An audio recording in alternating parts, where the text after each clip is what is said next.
கால் மேல கால் போட்டு மைக்க தூக்கி அடிக்கிறாரு, சீன் போடுறாரு, கெத்து காமிக்கிறாரு. இதெல்லாம் யார வச்சுக்கிட்டு மேடையில? நம்ம ஐயா வச்சுக்கிட்டு மேடையில. இதெல்லாம் எவ்வளவு கேவலம் தெரியுமா? மாமாவுக்கு ஒரு கேள்வி, நம்ம ஒரு பிளாஷ்பேக் போவோமா? ஒரு சூப்பர் பிளாஷ்பேக் போவோம். நீங்க கட்சியில சேர்ந்து ஒரே வருஷத்துல மத்திய மந்திரி ஆகலாம்.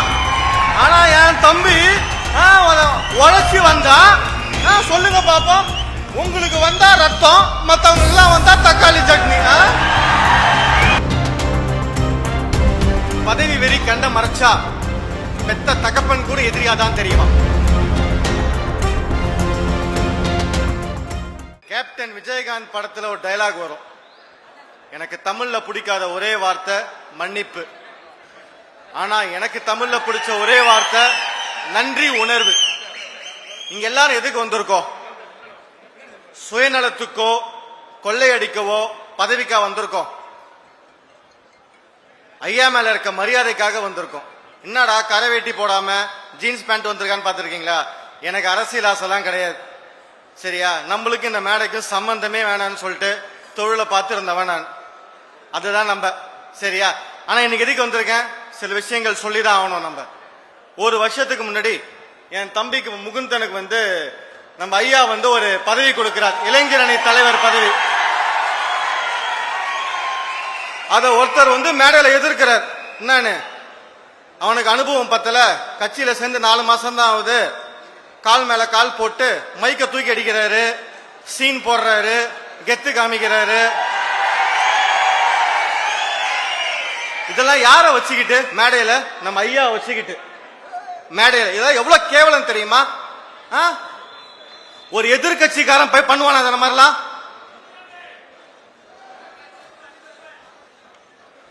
அதான் சொல்றேன், எனக்கு அப்ப வராது. அதுக்குதான் இங்க நின்றுட்டு இருக்கேன் நான்.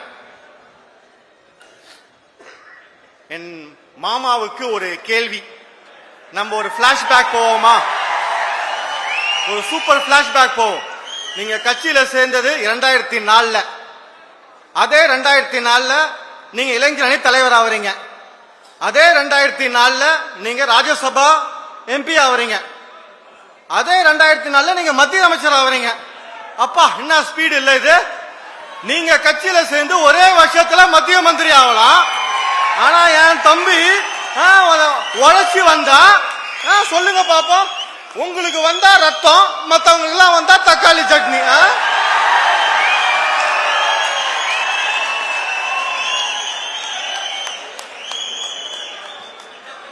வரலாற்றுல அப்பாவை எதிர்த்த தலைவர் சாரி மன்னிச்சிருங்க, அவுரங்கசீப்பில் இருந்து நம்ம அன்புமணி வரை பல பேர் இருக்கிறார்கள். அந்த அவுரங்கசீப் யாரும் கிடையாது. இந்த தாஜ்மஹால் கட்டினாப்புல ஷாஜகானோட அப்பா. அவனை ஜெயில போடுறான். எதுக்கு போடுறான்? பதவி வெறி, ஆட்சி அதிகாரத்தில் உட்கார வேண்டும் என்ற ஆணவம். அவரை ஒரு சின்ன ரூம்ல அடைச்சு வைக்கிறாங்கல்ல. 1 வருஷம் இல்ல, 2 வருஷம் இல்ல, 8 வருஷம்.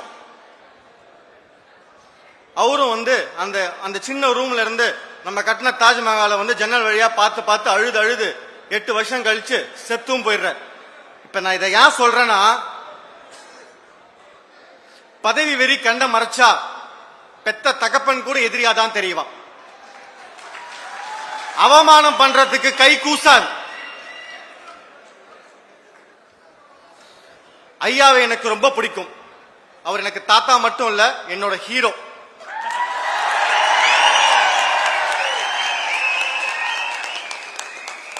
இந்தியாவில் பல அரசியல் கட்சி தலைவர்கள்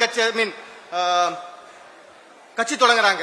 எதுக்கு தொடங்குறாங்க? மந்திரி ஆகணும், எம்எல்ஏ ஆகணும், முதலமைச்சர் ஆகணும்னு சொல்லிட்டு. ஆனா நம்ம ஐயா தொண்டனை எம்எல்ஏ ஆக்கி அழகு பார்த்தார், மந்திரி ஆக்கி அழகு பார்த்தார். என் மாமாவையே மந்திரி ஆக்கினார். ஆனா இவர் எந்த பதவியிலும் உட்காரல, எந்த சேர் மேலையும் ஆசைப்படல. என் மக்கள் நல்லா இருந்தா போதும், என் வன்னிய இனம் நல்லா இருந்தா போதும், என் மக்கள் நல்ல வேலைக்கு போகணும், என்று ஆசைப்பட்ட ஒரே தலைவர் நம்ம ஐயா. இங்கே இருக்கின்ற இளைஞர்களுக்கு நான் வேண்டுகிறேன், நாங்க இருக்கோம் ஐயா, உங்களோட இந்த தமிழ்நாடு மக்கள் இருக்கிறார்கள். 2026க்கு அப்புறம் தெரியும் யாரு ரியல் ஹீரோ யாரு ஜீரோன்னு. நாங்க இருக்கோம். 50 வருஷம் நீங்க உழைச்சீங்க, இதுக்கு மேல நாங்க தான் இருக்கோம். உங்களுக்கு நாங்க பார்த்துப்போம், நாங்க எல்லாத்தையுமே பார்த்துப்போம். களம் நமதே, வெற்றி நமதே. நன்றி, வணக்கம்.